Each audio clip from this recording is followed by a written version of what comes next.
respect. We're not necessarily friends. I've not sat and had dinner with the guy. I've not had multiple deep, meaningful conversations with the man. But I've trained with him. I've grown with him. We've sat and we've worked and we've evolved together and we've pushed each other. And today was the greatest push that he and I could have ever asked for. No one's taken him the distance. No one's nearly looked like they could ever finish him. I had success on the feet. I had success in his realm. I went out there today and I put on a show and I had some fun. For me, I'm grateful that I have the opportunity to fight and go out there and nearly beat that man. So I'll be back, and there's nothing but respect from that man. Nothing but respect for his team.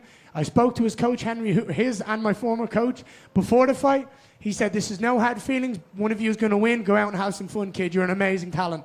Afterwards, he said, you're going to be a champion.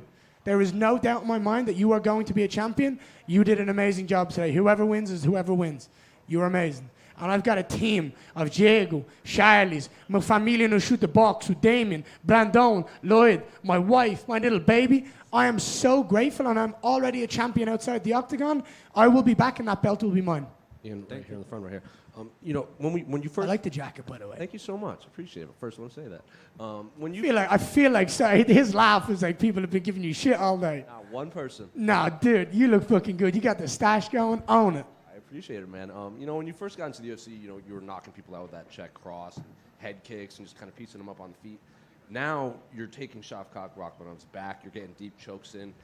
A lot of people online are saying, like, even in this loss, they're more impressed by this performance than you than any of your wins. I know a loss is a loss, but, like, do you still feel like you just answered a lot of critics wrong in there? I don't feel like I lost. Does that make sense? My hand may not have got raised today, but my energy did not lose. I went out there against the scariest man in the division. You guys all have heard about this. Everyone turned him down.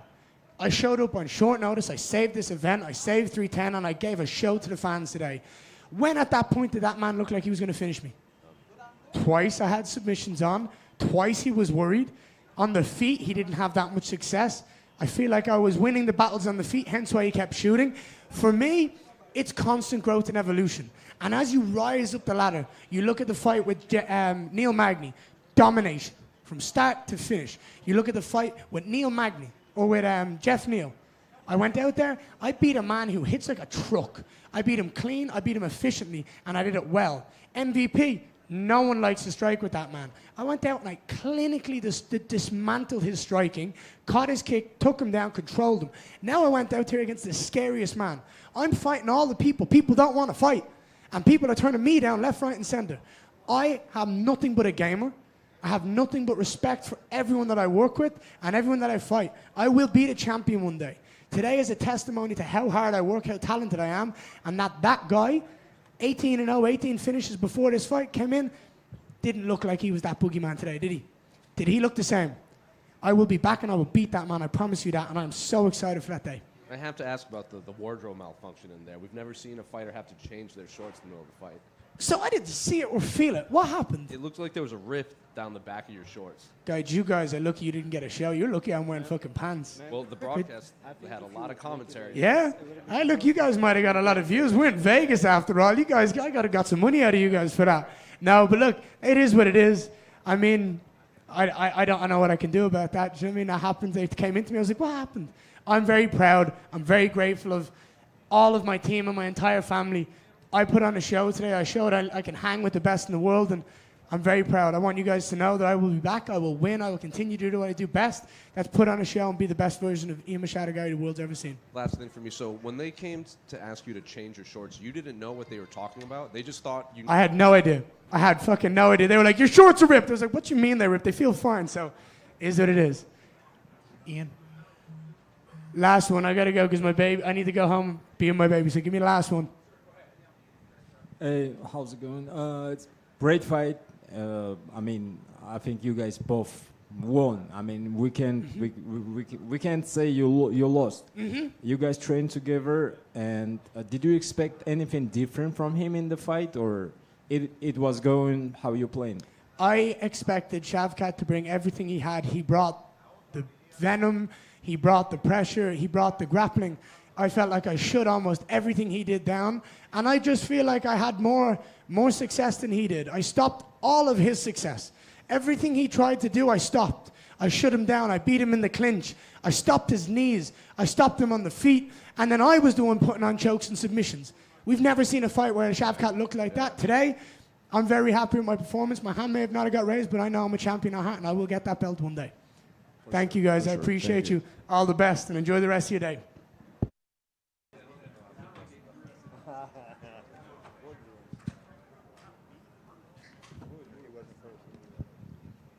The attendance was 18,648. Gate was 5 million. We got 4 performance of the night bonuses. Kennedy Hooper, Luque, and Pantoja. They all won 50,000. Hey, Dana. What's up, buddy? First of all, what was your take on Pantoja's call-out? Like, that seemed a little strange call-out of Demetrius Johnson after... Oh, is that a week? I didn't hear it. Yeah. He said that I'm the GOAT, and if you want to prove you're still the GOAT, come fight me. Is that something you would entertain even? I don't know.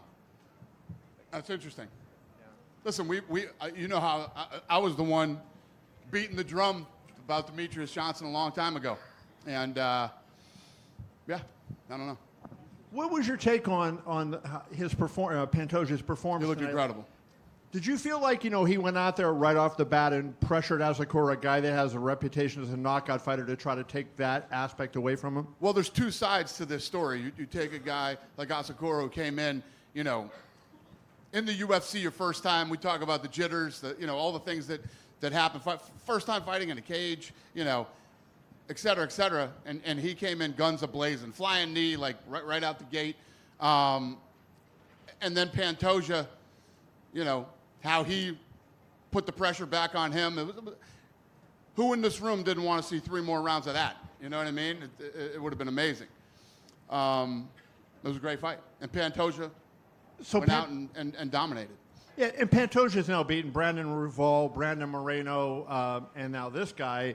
So certainly he has starting to build that kind of resume up where now all of a sudden you got to talk about him as one of the greats in the game. You get to 3 title defenses in the UFC. That's pretty significant, is it not? I agree. Where do you think he ranks in terms of the the great flyweight champion you've had? Moreno had a great run. Davison was great. Obviously, we know about DJ. Where do you think Alexandre rates right now? Well, I mean, to say, right here off the top of my head, I don't know. He's awesome. He looked incredible tonight, and, I don't know. What was your take on, I thought Ian Machado Gary was great in terms of his takedown defense and the way he fought, short notice fight. What was your take on that fight, and were you impressed by Shavkat? Yeah, it's one of those fights. I'll give you an example, too, like Leon Weir versus Choi. On paper, they go in the middle of the octagon, just start slugging it out, and, sometimes they don't play out the way you think. 15-0 versus 18-0. What that means, you have 2 really great fighters with a lot at stake. There's a title on the line, and you saw a lot of great things from both guys during that fight. It wasn't a knockdown, drag 'em out war, but I will tell you this: thank God it was 5 rounds. 5 rounds was the way to do that fight. A couple other things I just wanted to ask you about. Number one, I was going to ask you this yesterday about. Is this the best year in the company history? You had 5 of the top 10 gates in UFC history were this year. 299, 300, 303, 306, 309. Your highest gate ever at a fight night card in Edmonton, which apparently you may break next week. Do you feel that makes this the greatest year in UFC history? We say this every year. Every year we say this is the best year. How do we do better next year? I mean, this is literally what we say every year. How are you going to beat this year? We just keep doing it. I don't know. But yes, and guess what? Last year was the best year in UFC history, and the year before that was. Let's keep it rolling. What criteria do you judge that by? Is it just bottom line finances, or are there other... It's everything. I mean, you take everything in. The sphere. Who saw that coming? Every year we something happens that we didn't see coming, right? And... yeah, obviously, financially, it goes to another level. Creatively, I think it goes to another level. And,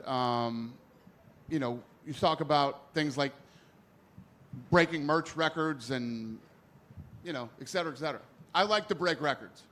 Right now, when we talked about New York, we're 7 of the top 10. By the time we go there, again, this next coming year, we'll be 8 of the top 10. And eventually, in the next couple of years, we'll be 10 of the top 10. So think about that.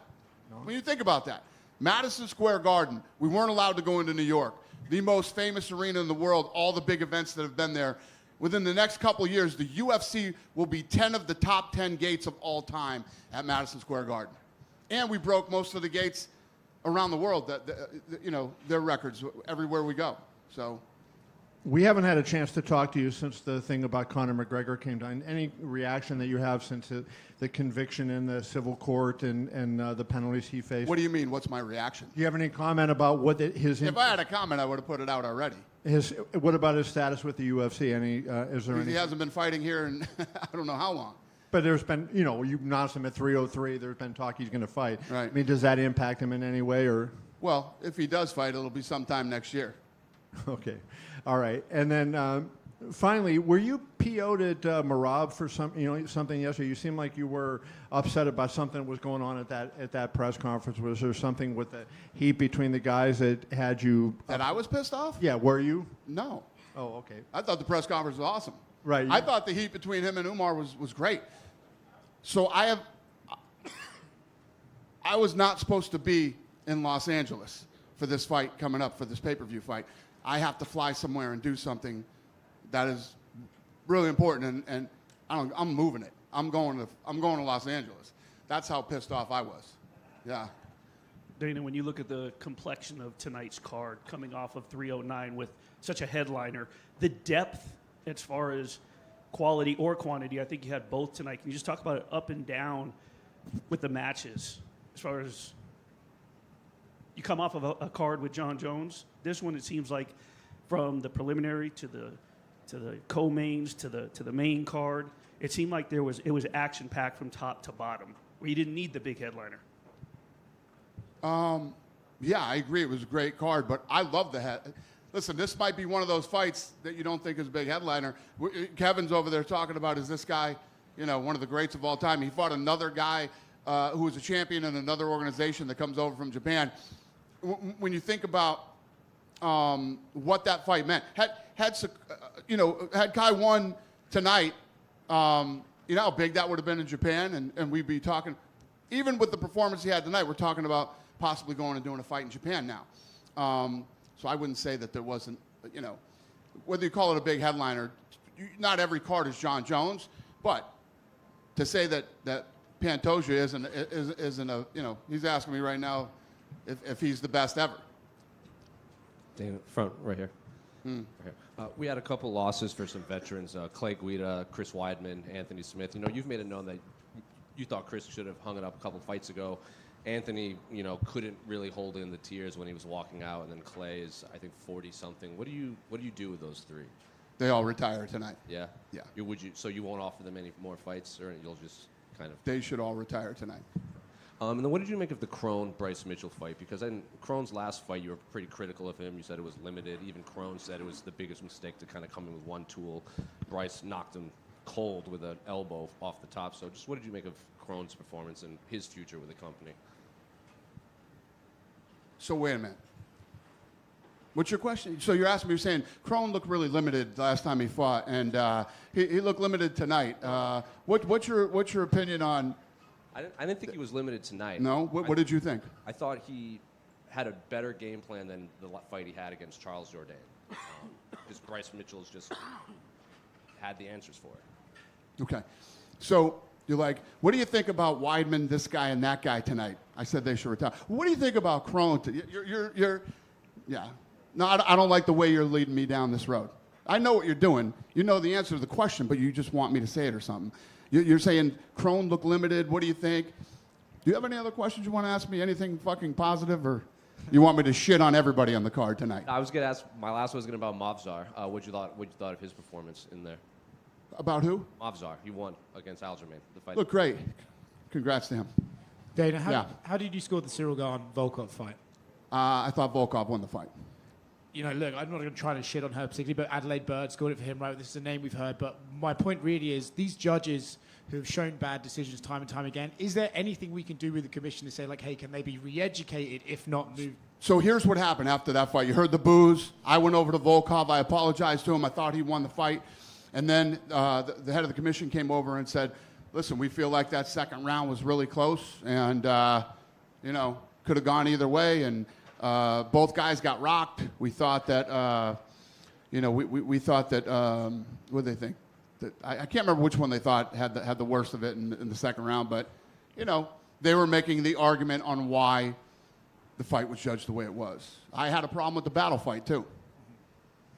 Do you agree with their argument when you heard them out, or do you still maintain that you think Volkov should have probably got the decision? It doesn't fucking matter what I think. It really doesn't, because at the end of the day, they decide who wins and loses, not us. There was an incident with Merab and a fan tonight. I mean, that stuff happens, especially with Merab, to be honest. But I was more curious about your opinion on his mindset this week, right? Seems pretty pissed off at a lot of stuff. Going after Umar yesterday, the press conference, he was freaking out a lot. What do you make of his mindset towards his fight with Umar right now? Yeah, it's actually a great question. I mean, listen, it's already, Merab's that guy. He's that guy. This isn't his first altercation. I don't know if you guys noticed at the press conference yesterday, too. To the right, somebody yelled something. He's in the middle of the conversation. He looked like he's trying to see who said that. Like what? You're going to run over there and you're going to fight this guy, too? It's just, it's the way he is. He's built that way. And I don't know if you saw, but he wasn't sitting in the regular fighter section. We had to move him over. I had to move the other two guys over at our table. It's, you know, we try to diffuse this stuff before it happens. And tonight we had a good game plan. I didn't think he'd get into a fight walking out with Aljamain, but. Do you think there's a chance he's kind of intimidated by this Umar fight, though, right? He seems to really not want this fight or doesn't feel like Umar deserves it. Do you think there's some mind games going on here, or do you think Umar might be in his head or something? Listen, I don't think that any of these guys are afraid of anybody. I'm sure there's certain guys they'd rather wait to fight, and, you know, they all have their reasons or whatever, but to say that Merab's fighting people in the fucking stands, okay? Merab would get in a fight in the middle of the fighter section. That's why we moved him over to the left. So I wouldn't say that any of these guys are afraid of anybody or any fight. But, you know, fighters are a paranoid bunch. You know, there's always some conspiracy against them, whether it's us or other people. Or we make fights that people want to see.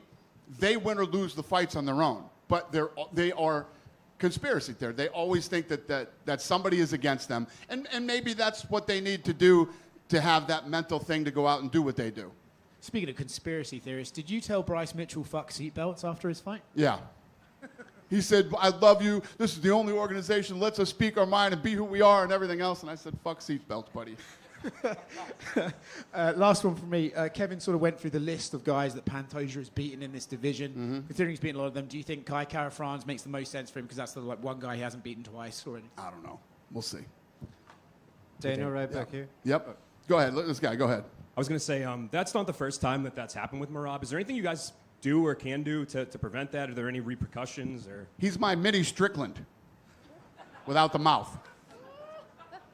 What do you do? Let him buy the pay-per-view, I guess. I mean, I don't know. You can't keep fighting with fucking fans. It's going to cost you a lot. You can do it. It's going to cost you a lot of money, right? And, you know, I don't know. Listen, man, I say it all the time. We're in the fucking fight business. This happens. We got to deal with it. Tonight we tried. I took Islam. We took Islam and we took, Poirier. Not Poirier. You know what the fuck I'm talking about. I don't, but you do.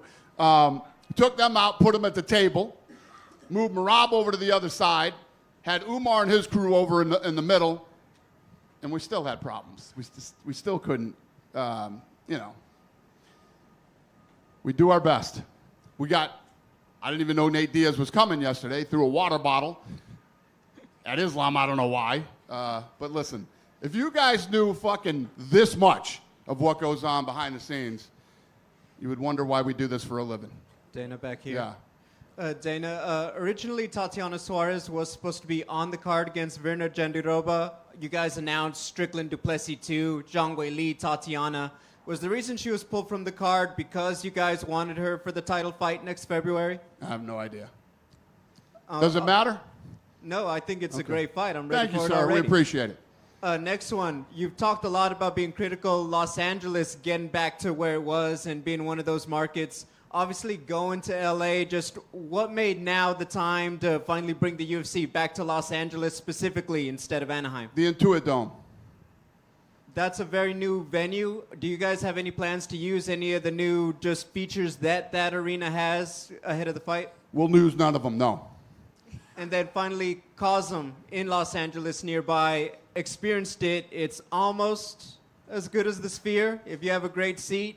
Can you just talk about that partnership in LA, because that's quite the venue if you've never seen fights over there. Great question. Yes, it's if you have not seen any sporting event, not just the UFC at Cosm, it is a very cool experience. If you're not going to the event live and you're not having a bunch of people over your house, it is a very, very cool way to watch any sporting event. It's fascinating.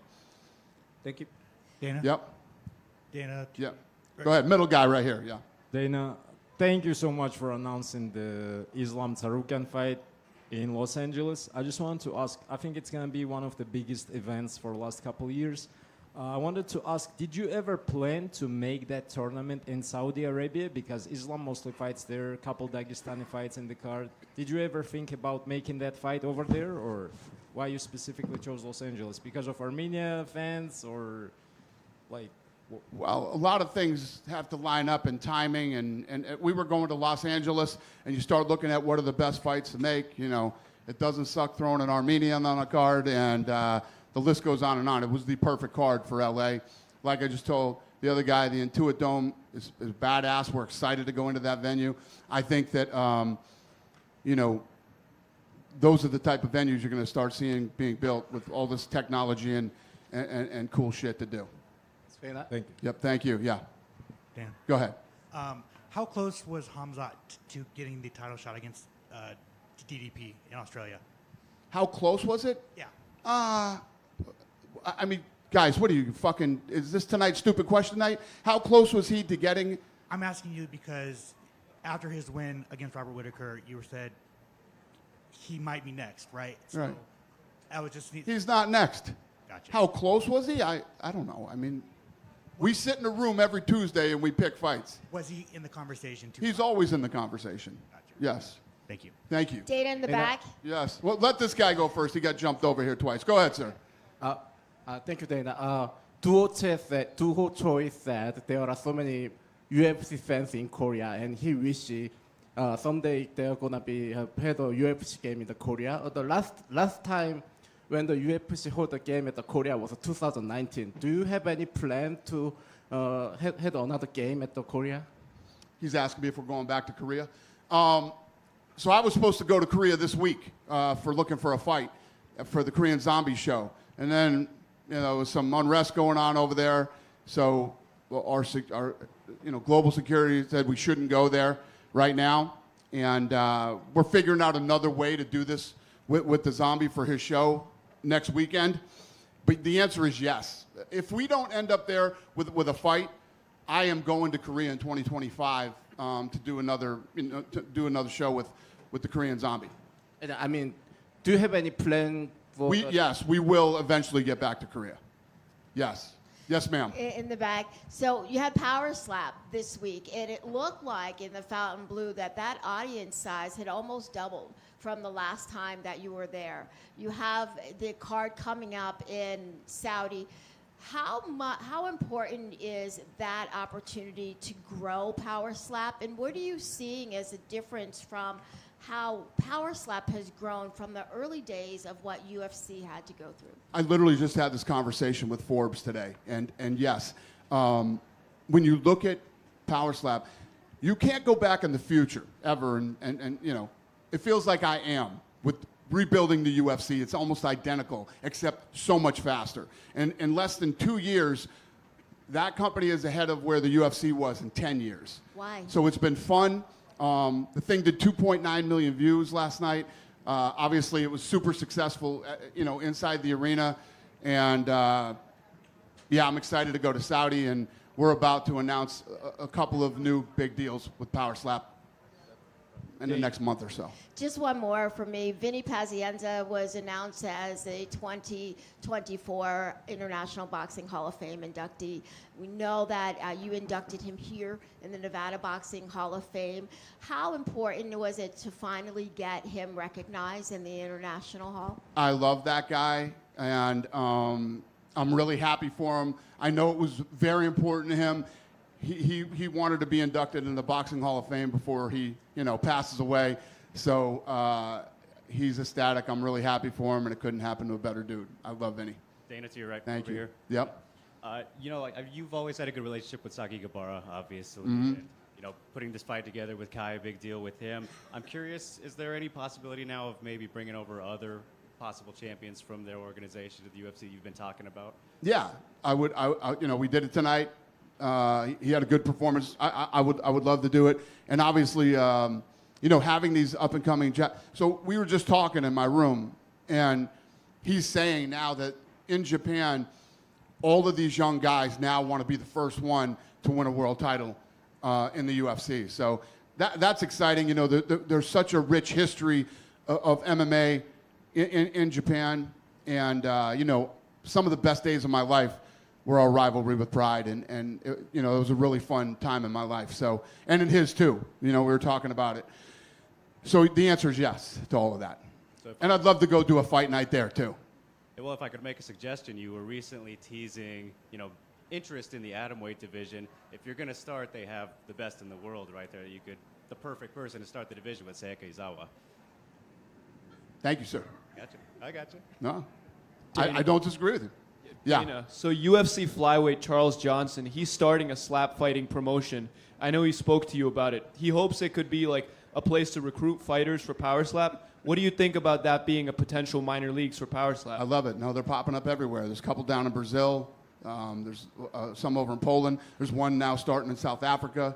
And the list goes on and on. So, yeah, listen, it's no different than the UFC. When we all started, like we were just talking about Pride in Japan, we first bought the UFC, there were several organizations, and then they all started popping up left and right after we got involved. And it's never a bad thing for the sport. It's always a good thing. Dana right here. Yep. You had the World MMA Awards, Power Slap, FPI, and now UFC 310 tonight. What a hectic week. Can you just talk about, the behind the scenes of your week? No, it was a cool week, man. Fighters only, I commend them for doing that award show. I know that isn't cheap. It's not easy. He lives in England, and,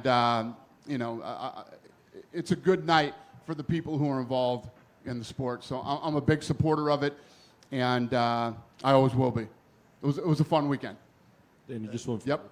I know you mentioned you can't go to South Korea anymore for the Korean Zombies show, but Dorobshok Nabotov, the guy who asked you for a contract at the press conference, he's actually on that card. He's fighting Mateus Camilo. So what I just said to him is, I'm actually going to do Looking for a Fight, and we're going to do it via satellite from Florida next weekend. So, I had lunch with the Zombie the other day, and he was all bummed out. He's like, this card's badass. I got people that should be in the UFC on this card, and I love the Korean Zombie, so we're going to figure this thing out. It's going to be different than the normal show, but we're still filming this episode of Looking for a Fight. Okay, I was going to say, yeah, because there's some talent on that card, and so I'm assuming 100%. you guys still wanted to see if you guys can sign those guys. Yep, we're doing it.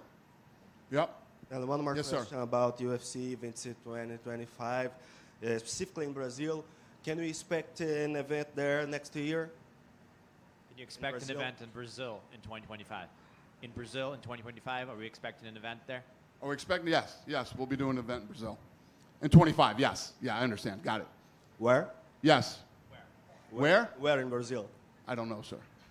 We're coming, though. Guy behind him, yeah. Then Tatsuro Taira of Japan lost in the cross match, and today Kai Asakura lost. Does it change the possibility of UFC Japan 2025? The fact that Kai lost today, does it change the possibility of still doing a UFC in Japan next year? Yeah. Here, translate to him that I just said that about 5 seconds ago. Yes. Yes, sir. I would love to do a fight night there. Do you understand that? Yes, Okay. Thank you. Yep. Go ahead, kid. What's up? So tonight, Cyril had a strange win against Alexander Volkov. In France, he used to be the closest French fighter to get a belt in the UFC. Right now, in France, we all think that the closest to the belt is Manon Fiorot. Will you give her title shot soon against Valentina Shevchenko? Cyril Gane tonight won a weird victory against Volkov. In France, he was the closest to the title. Now the next French person that's closest to the title is Manon Fiorot. Will you give her a chance to fight Valentina Shevchenko next year for the title? Yeah, no, she is right there, and the answer is yes. She will be fighting for a title. I don't know when, right here, right now, but the answer is yes. Perfect. Thank you very much. Thank you, sir. Hey Dana, right in the middle. Yep. Patricio Pitbull said earlier this week that he wants to leave the PFL and he would like to sign with the UFC. Is he someone you'd like to see on the roster? Who said that? Patricio Pitbull. Oh, Pitbull. Listen, the last couple months we've been talking a lot about the PFL. You know, they're canceling a lot of shows. I know that a lot of guys that are supposed to fight aren't fighting. And I mean, you guys know what the fuck's going on. I'm not. You know, when you see that start to happen, you're running out of money. Things aren't looking good, and you're going to have people that want to jump ship. You know, these guys want to fight. You have a very limited time of opportunity when you're a professional athlete, and even less when you're a fighter. So I'm sure you're going to see a lot of that, and we'll see how this plays out over the next several months going into 25. Thank you. Thank you. Thank you, guys. I'll see you in Florida.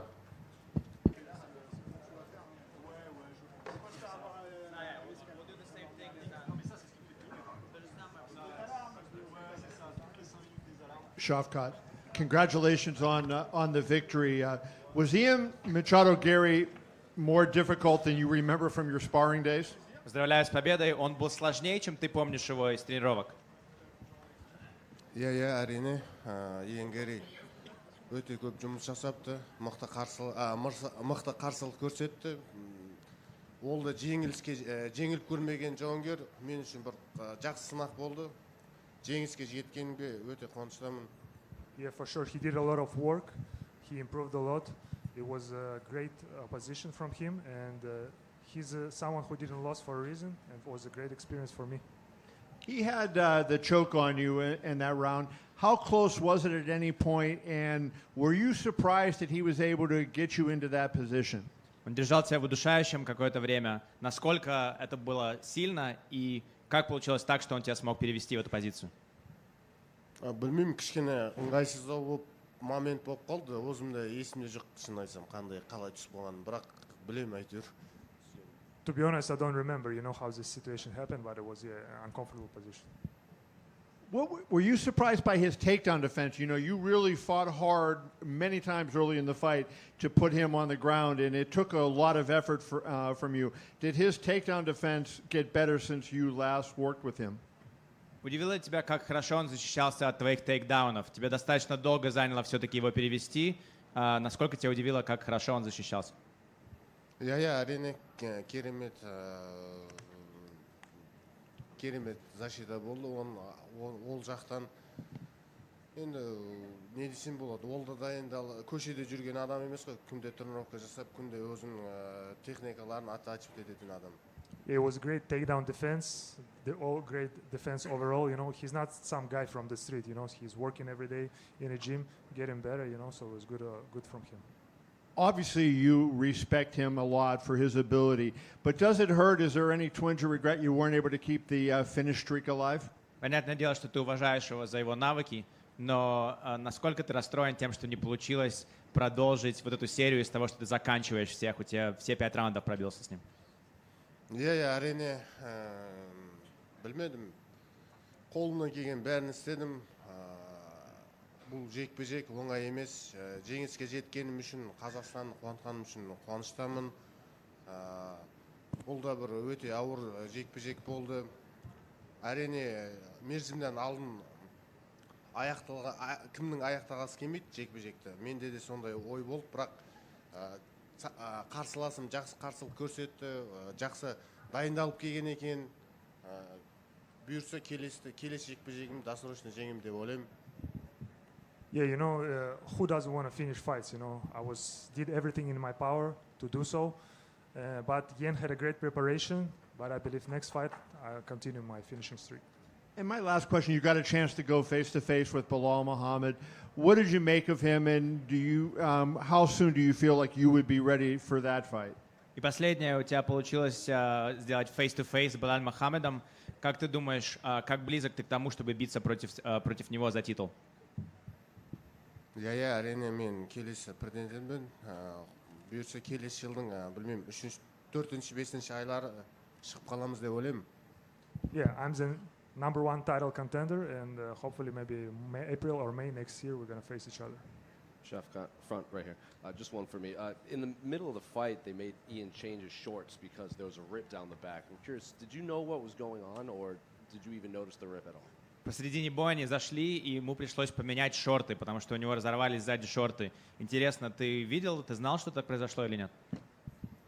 жоқ мен білмеймін оған қараған жоқпын оның шортын шынын айтсам. No, I didn't know. I didn't look at his shorts, to be honest. Shavkat over here in the back.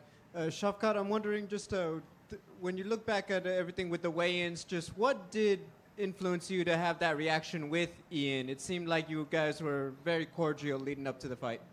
Если просмотреть всю неделю, в принципе, вы достаточно хорошо друг к другу относились, а потом почему-то на церемониальном взвешивании ты его толкнул. Почему так произошло, что тебя подвинуло так его толкнуть?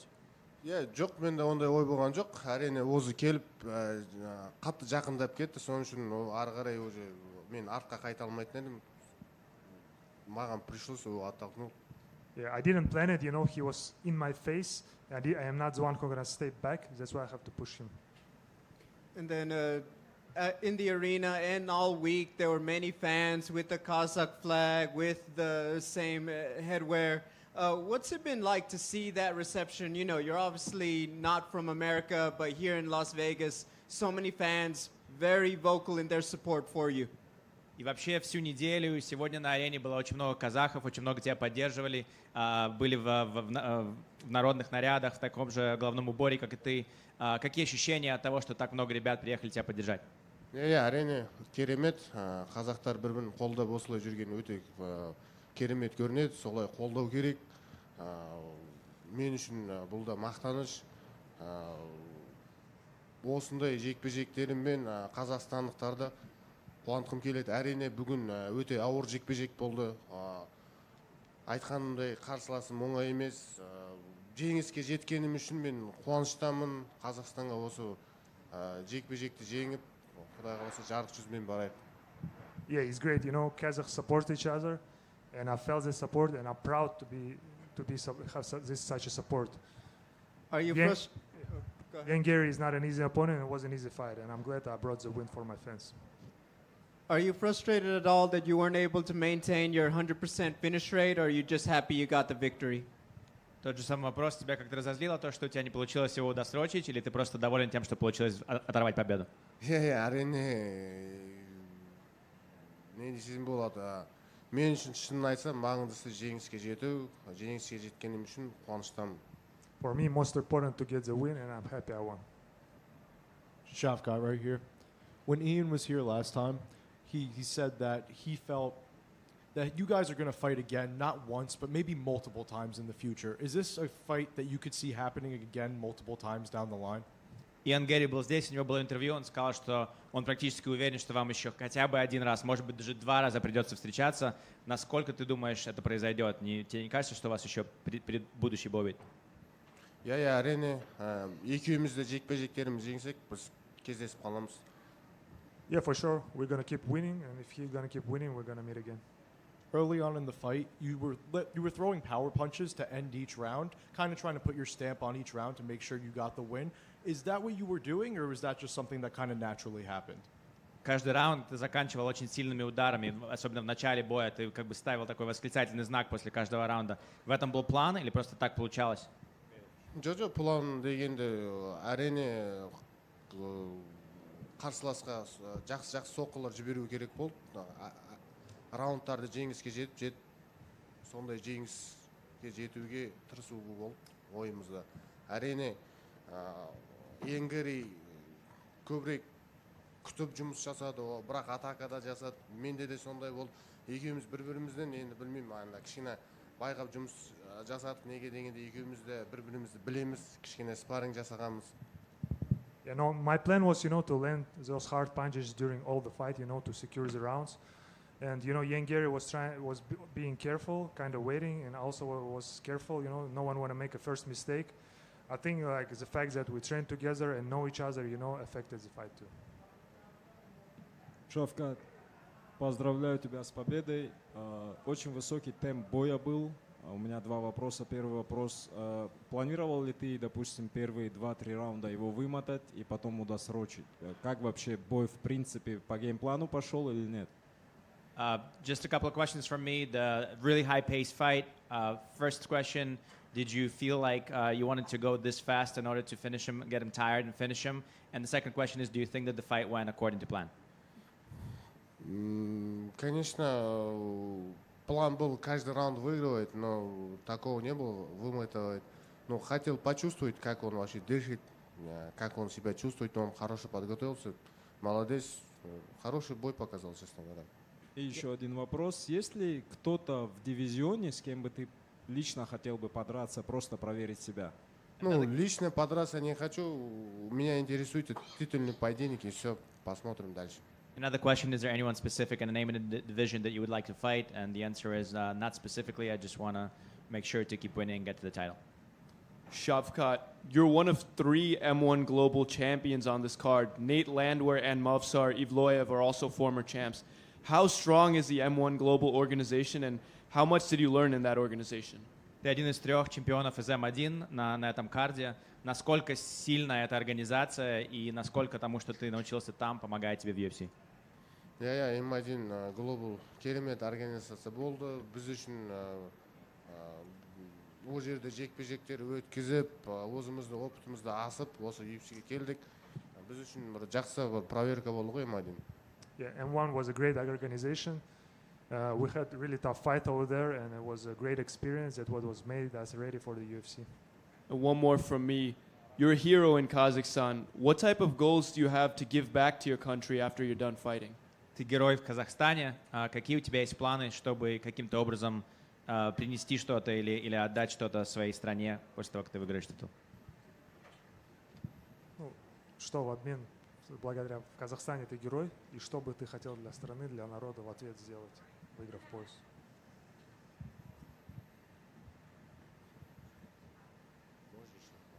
Повторить, телефон отвлекся. Ты в Казахстане герой, и есть ли что-то, что ты хочешь сделать для своей страны как чемпион? Ну и мне приятно, конечно, как бы в Казахстане очень много болельщиков поддерживает, болеет. Ну, по крайней мере, у меня сначала титул выиграть, потом подумаю, что могу сделать. Так, пока торопиться не будем. Yeah, it's very nice to know that there's so many fans, the people that support me, people that are rooting for me. So for now, the first goal is to get the title, and then I'll think about the way that I can give back to my country as a champion.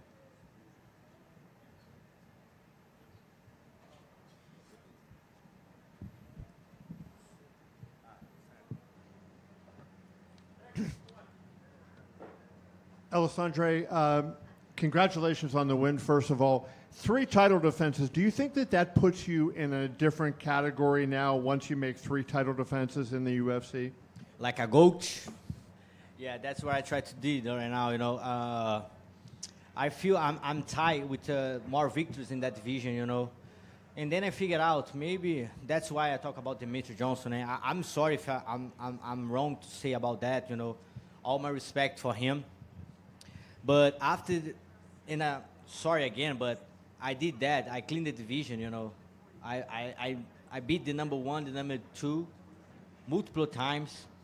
UFC bring me another guy, another champ for all across the world, and I finish him. That fight makes sense. That's what the fight makes sense for me, and that the flyweight is so different right now. In the times when Demetri Johnson fights, it's not like that, My last 4 fights, I fight with a Mexican, Australia, American, and Japanese. Everything's changed, You have all the good fighters all across the world. And times like now is so hard. You keep this belt. And right now, in times like that, I don't know. Maybe just me and Makachev have 3 title defense right now. I don't know. Maybe I'm wrong. I don't know. Yeah, I'm not sure if anybody is. Yeah. But that's tough times right now. It's not like that, like before. But all my respect to Demetri Johnson's. I respect him. I love him because he opened all the doors for us. Right. But that fight, what I want. If you call me, say to me, what do you want for Christmas? I want that fight. So, just all due respect to that call, he's an older fighter. He's not. I'm older too. And I thought Demetrius was the greatest at one point, Me right? too. So I don't ask this question demeaning him, but he's older now and he's been retired and he hasn't been at the top like he was at one point. So what would you get if you fought him and beat him? Do you think you would gain anything from that? No, I think nothing changed his legacy. Just to prove myself, who's the best fighter of the world. That's why I'm fight. That's why I'm fight tonight. And that's so special for me because I'm fight for UFC. In UFC make me the main event in Las Vegas for the last pay-per-view all the year to prove all the world I'm the best fighter in the flyweight division. Maybe I'm climb more for the pound for pound. That's what I want. That's very important for me. You're not ahead of John Jones, though. Guys, you put in EI for make that. Maybe people go crazy after that. EI, yeah, AI. Sorry, AI, yeah.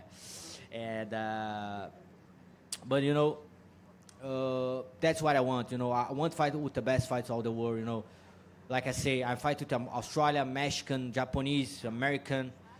And I prove myself. I prove I'm the best of the best.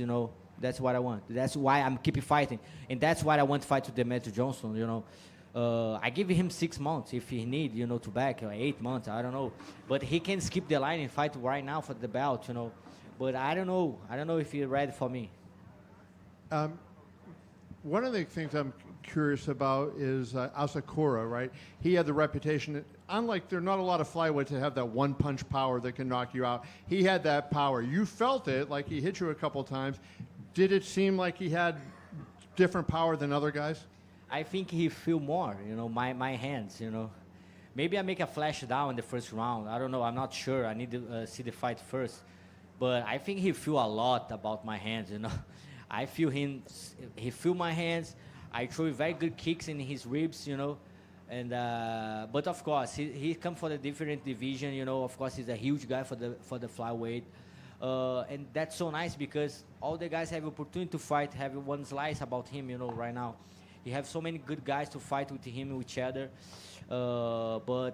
And he involved my game a lot, I think tonight everybody can see that, how much I'm involved, how much comfortable I feel in the octagon.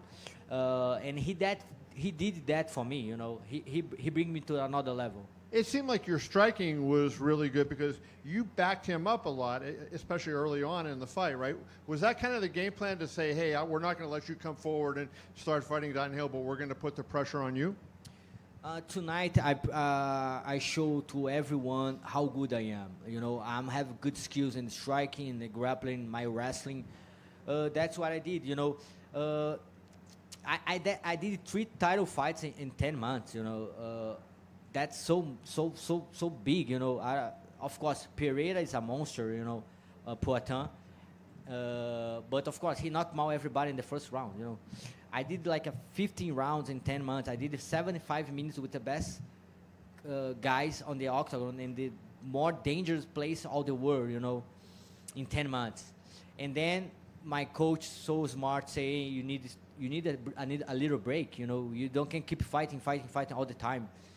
And everybody see how good that break make me like much better tonight. I fight in my comfort zone. I can train for one guy. My training camp is so good. I make like a 6-month training camp. But of course, maybe my coach don't want that. But I want to fight soon. My last question for you, Alessandre, is you've been a great fighter most of your career, but you really elevated your game in your early to mid-30s, right? that's rare. Like usually in the mid-30s, you're going the opposite direction. Do you think that's attributable to your coaching? Is it attributable to your conditioning and the fact that you take care of your body better, or is it just now that you kind of mentally decided, hey, I want to be great, and have made the commitment to do whatever it takes? Yes, of course. I think my choices the choices I make the right way, And I think I'm not growing just like a fighter, I think I'm growing like a man. First thing I need to grow in, I get mature about how to be a good man, how to be a good husband, how to be a good father, And when I figure out that, you see in the fighter, it's not just like you try to be a good fighter and doesn't matter everything else, I think it's much more behind the octagon, My family is here. My wife making me so much a good man. My kids making me so much a good father, And I think all is connection now. If you try to be a good person, if you try to be a better father, better husband, things like that happen in your life. Alexander right here. Congrats on the win. Did you happen to see Demetrius' tweet by any chance? The guy say something about money. That he got offered $2 million to fight and turned it down so that he could. Yeah, that's crazy because it's not about money. I don't fight more for money. I fight to prove myself. I'm the best of the best. I think everybody here to do that. Of course, you need your bills. You need to pay your mortgage and everything. But we're here to figure out who's the best of the best. That's what I did tonight. I'm super glad UFC give me money for defend this belt. I can pay my bills. I can put my kids in a good place. But I don't fight for just money. Dimitri Johnson is not about money, brother. It's about see who's the best of the best. And I just say that because I see he's retired. I don't know about his contract anymore. I don't know he have something. He can't come to UFC anymore. I don't know. But it's not about money, bro. It's about legacy. It's about see who's the best. That's why I'm live. That's why I wake up every day to try to be the best. Thanks. Thank you. Right here. Kai, he was doing his best to sell this fight. He said he was going to bring excitement back. He kept saying he was going to knock you out early. He was the new king in town. As the champion, did you appreciate that you had, because your previous fights, it was very respectful, and I'm sure you like that too, but now you have a new champion from another organization, from another part of the world that is doing a lot of talking and trying to drum up interest in your fight. That's so good, man. He looked pretty good, he make amazing fight. He's so good and make me train so much for him, And he involved my game. All my thank you. I need to say thank you for him because he make me involved so much. And I think tonight everybody can figure out that, how much I'm involved like a fighter, I proved that. Make an amazing first round. And the second round, I feel the chance and finish, And I'm learning much more, I have so much more to learn. I prove myself like a fighter, but I'm still learning about how to sell myself, how to be a good guy for that company. I love so much work for UFC. And I not say that just for me, I say that because I work with so much good people here, in UFC. The guy take care about my stuff, so the guy, you guys for the media. I love work for UFC, This company is everything for me, and I don't fight today just for myself. I fight for defend this company too. Did any of it bother you, like at the press conference when he said, you need to fight more exciting and I'm the new king? Did any of it bother you, or is it just you enjoyed it? The guy say that is like people's say is a casual, you crazy, and I respect all the fans. Put it in the front line and say, if you say something about Pantoja like that, you don't understand the MMA, guys, I'm here all the time. I'm living and dying in the octagon, I made so good wars. All my last 3 fights, like I said before, I make 75 minutes in the more dangerous place of the earth, in the UFC octagon, with the best fights of the world, that's crazy. People say that is stupid. And say they don't, obviously Demetrius Johnson might not be able to come to the UFC. Are you looking for new, fresh matchups? Or, you know, like Kai Car France has been calling for another fight against you. We have Charles Johnson, who's fighting quite a bit. Tagiru Lambek. Charles Johnson. He's ranked. No, I'm sorry, brother. Okay. He's been a very active. I think he had like four or five fights this year as a flyweight. You know, I think everybody have a chance, you know.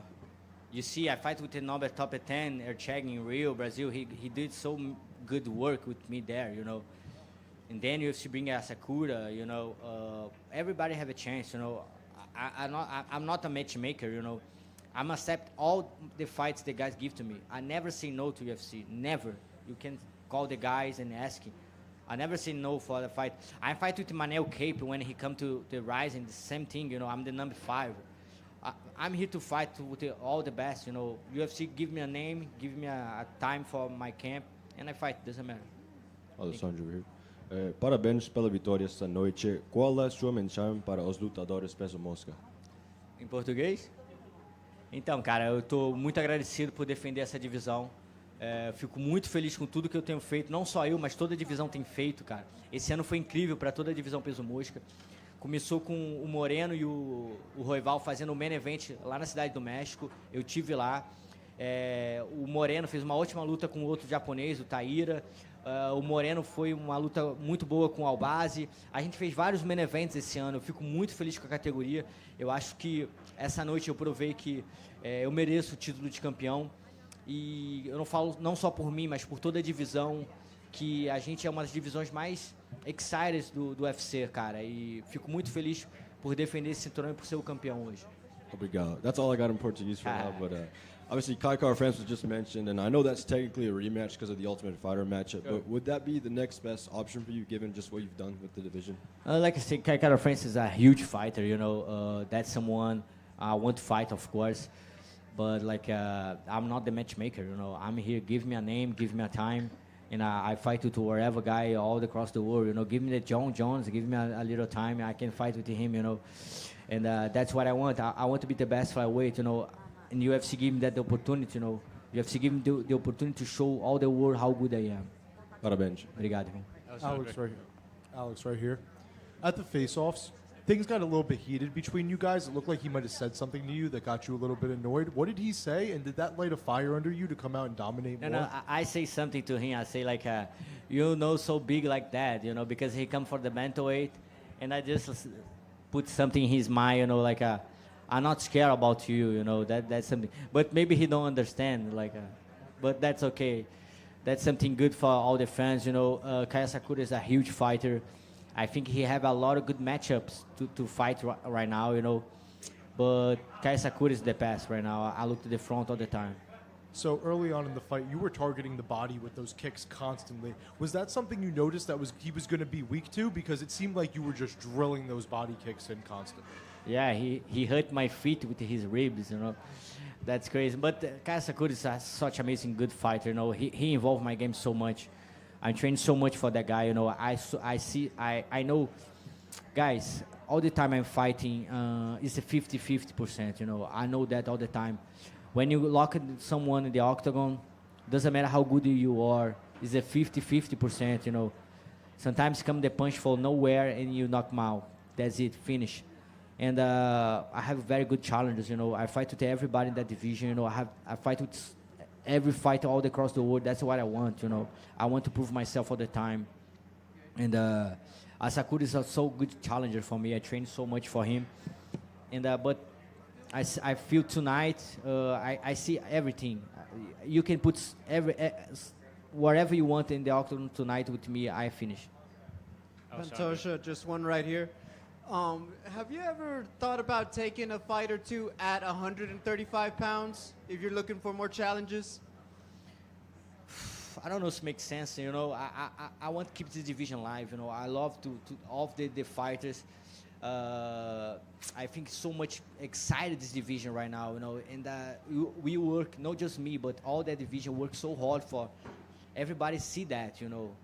That's so much excited division, you know. We very good in cardio, striking, grappler. You need to be good in all the skills for go good in that division, you know. When you see everybody talk about how good Taira coming, Tatsuro Taira, and then he fights to Royval, you see a lot of fails he have. He don't have a very good striking. And then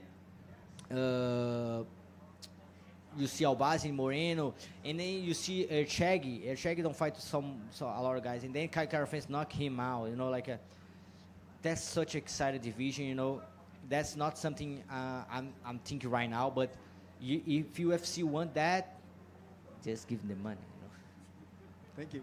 Alexandre, over here.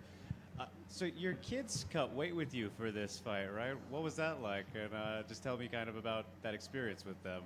The easy cut weight all my life, you know. My coach is so glad to have my kids there because I'm not complaining anything, you know, because my kids there, and that's so good thing, you know, because my kids can see how much this work is hard, you know. It's not just go to the octagon and fight, you know. About the cut weight, man, that's hard. Doesn't matter how division you fight, you know, that's hard. You know, that's something hard. You need a lot of discipline to do that, you know. And one day before the fight is to kill or die, you need to cut your weight, you know. You need that's a huge process, you know, for me, for all the fighters, you know. And have my kids there, see all the process, see how hard is that, and how much about sacrifice you need to realize something, you know. That's so good for me, you know. That's something I pass for my kids, and that's very huge opportunity to my kids learn something. Thank you. Congrats, man. Thank you. Pantoja, I'm Japanese Gong Magazines. Congratulations, champ. Arigato. I have two questions. The finishing rear naked choke was one-handed. So how did you use your left hand? That was grabbed. 100? 100. One hand.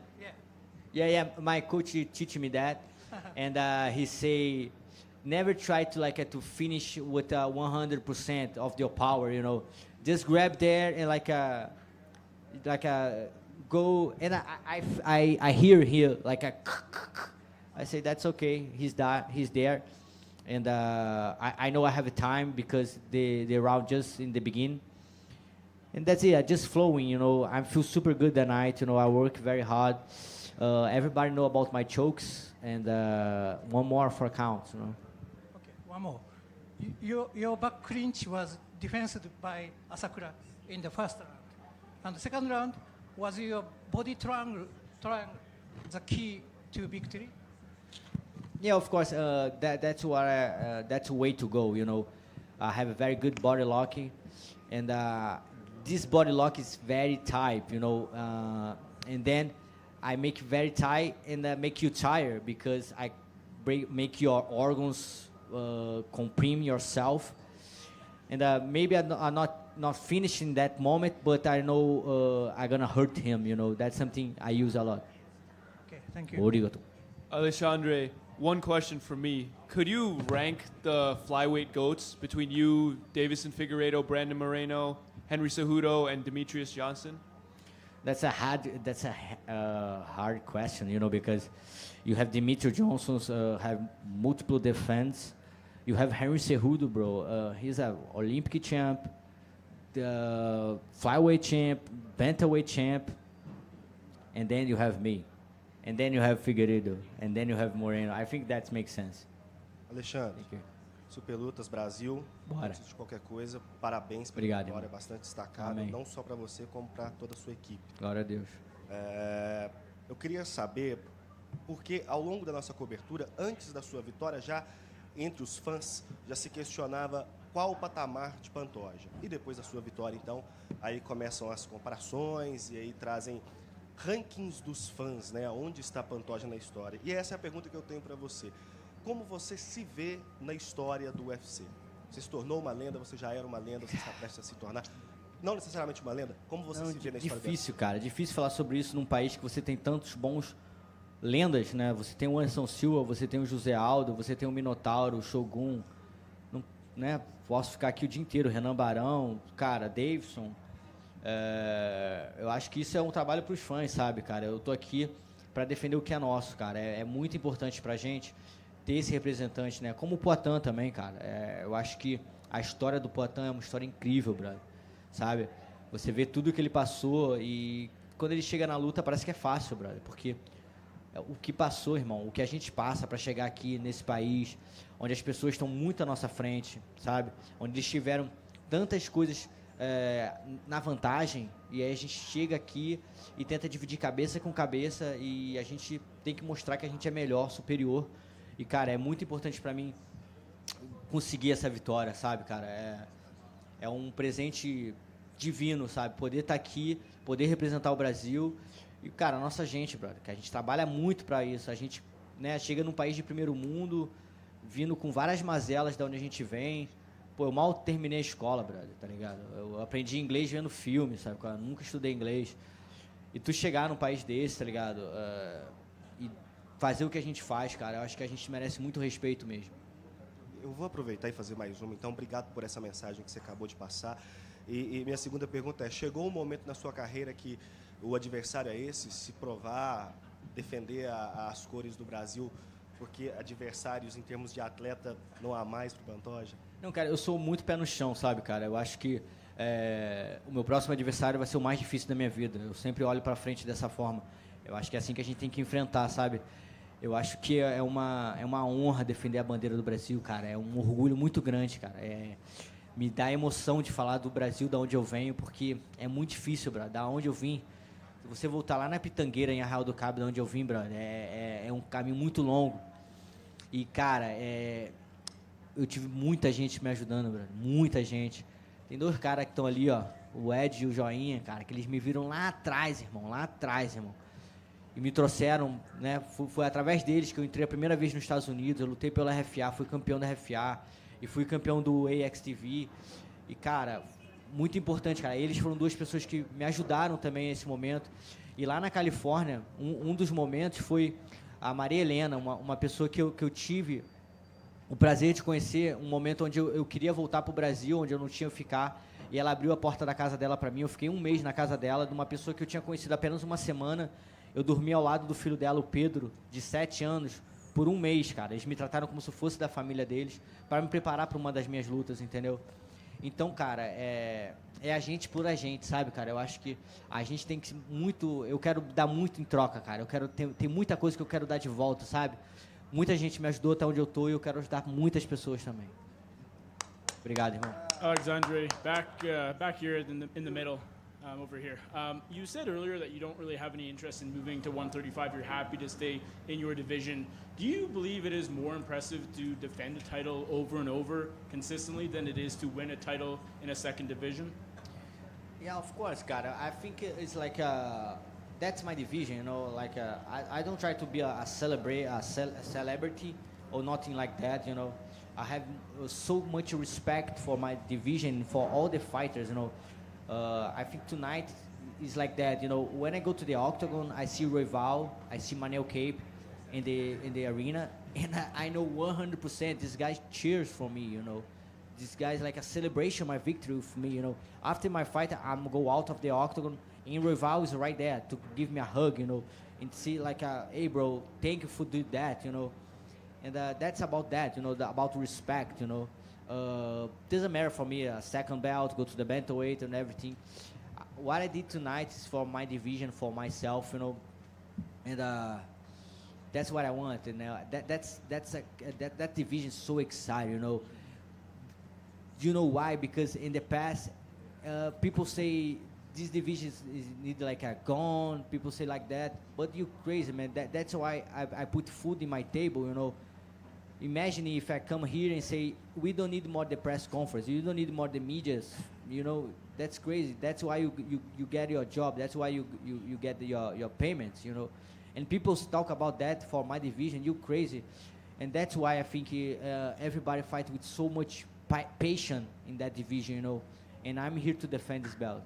You mentioned that this was your third fight in 12 months. You've been really busy as of late as the champion. Do you want some time off, or do you feel like, you know, you're performing really well when you stay busy? Do you want to just keep it going? Let's figure it out, that fights go just to 2 rounds, My 3 last fights go to the 5 rounds all the time. Getting hurt after that, But that's a clean victory. I think all my body is perfect. I look to maybe go to April. I can fight again, But right now, what I want, go to my celebration, my Christmas with my family, because I have like a very huge camp, I'm preparing myself so good for Asakura. But I think I'm involved in my game, and I want to keep involved. Thank you, and congrats. Thank you.